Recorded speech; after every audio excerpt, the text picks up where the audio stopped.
Yama, it's Jack. Let's take a look at what's in the news. NASA's record-breaking astronaut Christina Koch has touched down safe and sound. Cook broke the record for the longest single spaceflight by a woman, but she looked pretty happy to be back on Earth. After 5,248 laps around the Earth, 223 million kilometres travelled, and 328 days in space, Christina Koch is home. And a huge smile. Early this morning, the Soyuz spacecraft, which was carrying Cook and two of her space mates, touched down in Kazakhstan. And after nearly a year of weighing almost nothing, her legs were pretty heavy. Don't you hate gravity? During her time on the International Space Station, Cook has been doing some pretty cool stuff.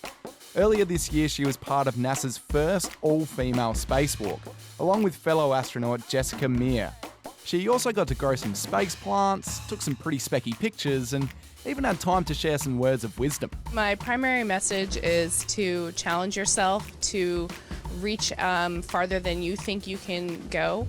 Now that she's back, NASA will be able to study all the effects that space has had on her body. They'll look at things like muscle loss and kidney health and use that data to help future astronauts. So NASA, if you also want to know what space does to a BTN reporter, I'll be right here waiting. Parts of New South Wales have been hit by some monster rains. Yesterday, more than 260 millimetres of rain fell in parts of the north coast, as the Bureau of Meteorology issued a severe weather warning for most of the state. Heaps of people struggled to get to work in the rain, unless they had an aqua car, which this guy didn't. Lots of towns on the east coast have flooded, and the Bureau of Meteorology says that heavy rains will continue for the next couple of days. There's wild weather coming to Western Australia as well. Cyclone Damien is expected to make landfall on the Pilbara coast tomorrow as a Category 4 system with wind gusts of up to 279 k's per hour. People have been stocking up on supplies and emptying supermarket shelves. Emergency services have warned people they may need to evacuate, and there's a risk of flooding. There's a huge weekend of sport heading your way, including the start of the AFLW season. Here's Nat. Today marks the start of the AFLW season. The Richmond Tigers take on the Carlton Blues tonight, and the AFL's expecting a massive crowd. This will be Katie Brennan's first game as captain of the Tigers after leaving the Western Bulldogs last year.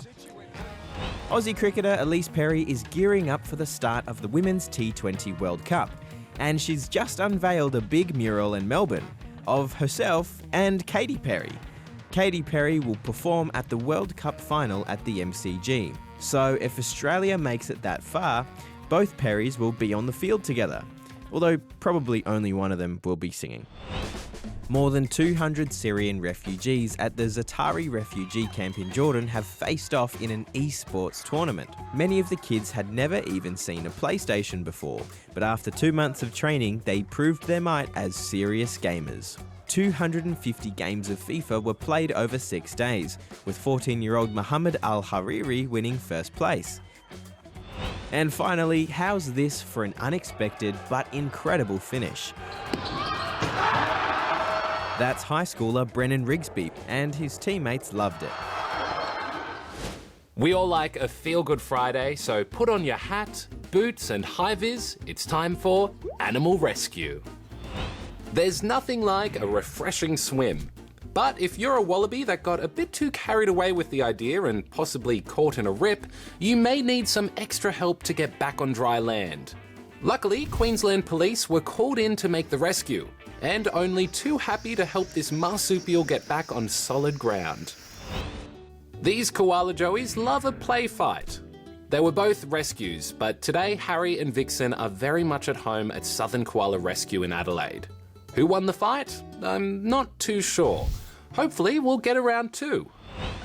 It's a tough competition, but this mountain pygmy possum has to win the prize for cutest rescue. A wildlife officer at Kosciuszko National Park in New South Wales gave this very thirsty critter some water during a mission to install food and drink stations for the endangered species. Oh, look at its little tongue.